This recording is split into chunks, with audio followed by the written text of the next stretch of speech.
শীতের দিনে দুপুরবেলায় গরম ভাতের সঙ্গে এরকম পোস্তের বড়া থাকলে কিন্তু দারুণ হয়। এই পোস্তের বড়া যাতে আপনারা সবাই বানিয়ে খেতে পারেন সেই রকম রেসিপি আজকে আমি আপনাদের করে দেখাবো। আপনারা এই রেসিপিটি বাড়িতে খুব ইজিলি বানিয়ে নিতে পারবেন। আপনাদের সবাইকে বাংলা ট্র্যাডিশন কিচেনে স্বাগত। পোস্তের বড়া বানানোর জন্য আমি এখানে 50 গ্রাম পোস্ত নিয়েছি। পোস্ত আমরা আধ ঘন্টা জলের মধ্যে ভিজিয়ে রেখে দেব। তার সঙ্গে আমি এখানে 25 গ্রাম বাদাম নিয়েছি। বাদাম নেওয়ার কারণ হচ্ছে যাতে আপনারা সবাই এই পোস্তের বড়া বানিয়ে খেতে পারেন। বাদামও আমরা কিছুক্ষণের জন্য জলে ভিজিয়ে রেখে দেব। এবার আমি এখানে দুটো মাঝারি সাইজের পেঁয়াজ একদম ছোট ছোট করে কেটে নেব। আপনারাও ঠিক এই রকম ছোট করে কেটে নেবেন। ঝালের জন্য আমি এখানে 3টে কাঁচা লঙ্কা নিয়েছি। আপনারা যদি বেশি ঝাল খেতে চান তাহলে আরও কাঁচা লঙ্কা নিতে পারেন। সেগুলো আপনারা ছোট ছোট করে একদম কেটে নেবেন। এবার আমি এখানে বাইন্ডিংয়ের জন্য মুড়ি ব্যবহার করছি। মুড়ি আপনারা পরিমাণ মতো নিয়ে নেবেন এবং গুঁড়ো করে নেবেন।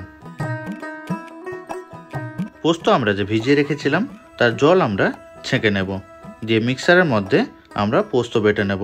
আপনাদের কাছে যদি শিলনোড়া থাকে তাহলে আপনারা শিলনোড়ায়ও বেটে নিতে পারেন।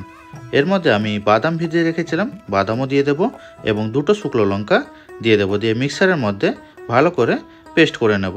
পোস্ত বাটা কিন্তু আমাদের পারফেক্টলি রেডি হয়ে গেছে। এবার আমি এর মধ্যে যে পেঁয়াজ কেটে রেখেছিলাম পেঁয়াজ পুরোটাই দিয়ে দেব।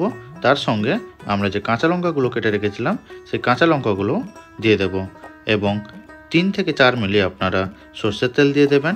স্বাদ মতন এর মধ্যে নুন দিয়ে দেবেন এবং যে মুড়ি গুঁড়োটা করে রেখেছিলেন সেই মুড়ি গুঁড়োটা এর মধ্যে দিয়ে দেবেন। সব কিছু দেওয়া হয়ে গেলে আপনারা ভালো করে এটা মিশিয়ে নেবেন।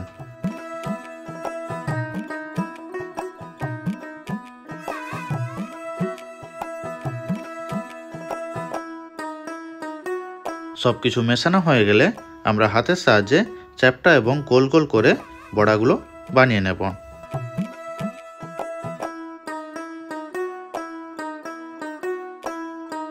বড়াগুলো ঠিক আমি যেমন বানাচ্ছি আপনারাও ঠিক এইভাবে বানিয়ে নেবেন।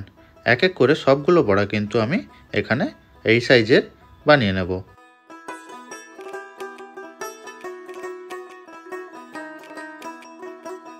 বড়াগুলো যখনই ফ্রাই করবেন তখন কিন্তু শ্যালো ফ্রাই করে নেবেন। ডিপ ফ্রাই করতে গেলে কিন্তু বড়া খুলে যেতে পারে, তাই আপনারা যখনই ফ্রাই করবেন শ্যালো ফ্রাই করে নেবেন। এক এক করে আমি বড়াগুলো হালকা কম তেল দিয়ে শ্যালো ফ্রাই করে নেব।